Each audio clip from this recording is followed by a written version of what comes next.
Oh, I'm sorry. I must look silly. Yes, I'm Yaneli. Oh, you're gonna be helping me today? Great. No, it is not my wedding day. I am too young and I'm definitely not prepared for marriage. Yeah, it is my father's wedding. His second wedding. His first wedding was to my mother, and that was tumultuous to say the least. No, I'm okay. But this is going to be a special day where we smile and laugh, dance, things we didn't do much when I was a kid. And today we celebrate our father who, for some reason, was willing to change his life for us. Get clean. Stay clean and do the most difficult thing there is in life. Just walk away.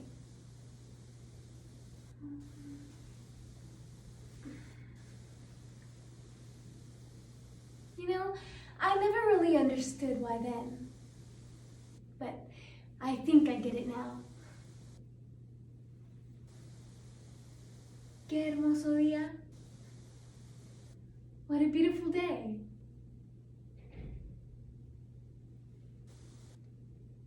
Inspirational speaker Ian Lavenson once said, "Family is supposed to be a safe haven, yet very often it's a place where we find the deepest heartaches." Hoping to celebrate her young life, Anneli is faced with finding answers to many broken family. Dealing with a father in prison and an abusive mother, she is forced to become the parental figure in the household. Her journey is complex and emotional, and her heart is full and empty. What begins with a turbulence ends with a calm that requires her to accept fault or forgiveness by Ashton Marks. My father's soon-to-be wife's name is Elena. I like this color. She often tells me, "Yaneli, you cannot live in the past. I can see the past on your face right now. Limpia tu cara." She was always telling me to clean up my face. But the nightmares and the trauma, as my therapist calls it, it's always living in my skin or on the tips of my fingers, always close. I remember reading an article about a little boy whose parents abused him so bad that he eventually died of malnutrition and abuse. He had broken bones and bruises all over his body in places you couldn't see. And I thought to myself, as sad as it is, that he died. I know what that little boy was thinking most of his life. Why me? Why do they hate me? Why do they hurt me? Situations like that make you feel unloved. As a child who wants nothing but to be loved. Yeah, we grew up poor. My mother would always say, "What kind of toy do you want? Well, if you imagine that, you can have it." She would go to the food pantry and bring home boxes of cereal that she would take the bags out of and give us the boxes and tell us that we can make them become anything that we wanted. I always wanted to be a runway model, so I would make mine into some kind of exotic accessory. My favorite was when I ripped out a circle in the middle and put it on my head. And it was the most expensive diamond-studded hat anyone had ever seen. I would walk the runway. And my brothers were acting like photographers taking my pictures. Yeah, imagination is quite a powerful tool. One day, after our trip back to the convenience store, we came back to the house. I could hear my mother yelling and screaming, glass shattering, the throwing of any and everything, and as my brothers and I stood outside the door, it was my father beating the life out of my mother, and her fighting back with a cast iron skillet. Oh, my father spent majority of my life in and out of prison. When he was in prison, those times were the roughest. Well, my mother, she found comfort in a lot of different men in and out of our lives, and none of them wanted kids. I remember once my youngest brother got sick, and I begged my mother for days to take him to the hospital, but she wouldn't. So I took my little brother and took him to the corner store. I set him on the ground, and when the next car came by, I just waved my hands, hoping that somebody would stop. I remember yelling, "Please, please help me. My brother is sick. Please, please stop."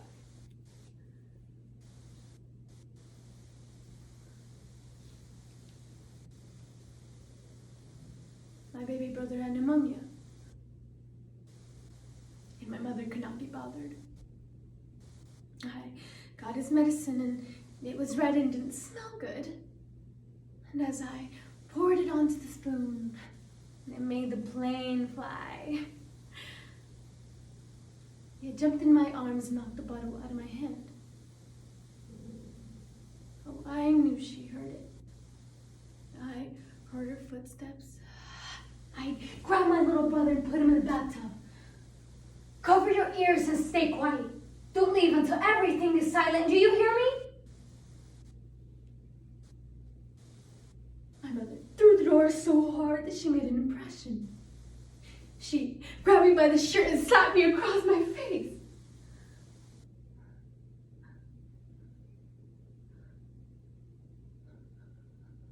She says, "Why did you take him to the hospital? That you're not his mother. That you're just a stupid little girl who doesn't know any better. Clean it up." She slammed the door, and I locked it behind her.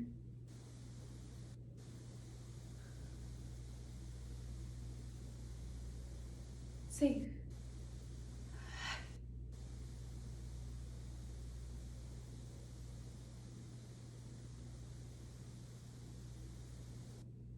Oh, thank you. Yeah, I'm okay. I remember once my teacher asked me if I was okay. Like, no, I'm not okay. I don't even know okay. Can you hear me through my silence? I'm not okay.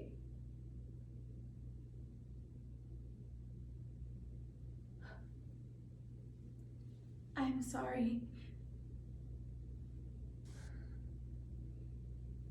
My brothers and I were all that we had.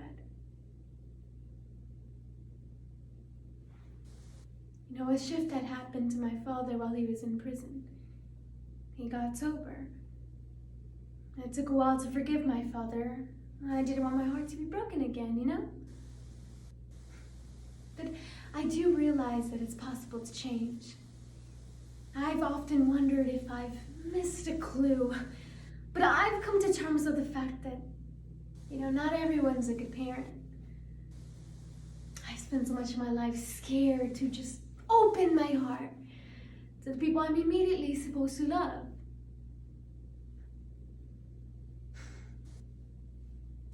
But this day is love. This wedding, my life now, this is all the love I've ever wanted, needed. And every one of us deserves it. It's such a beautiful day.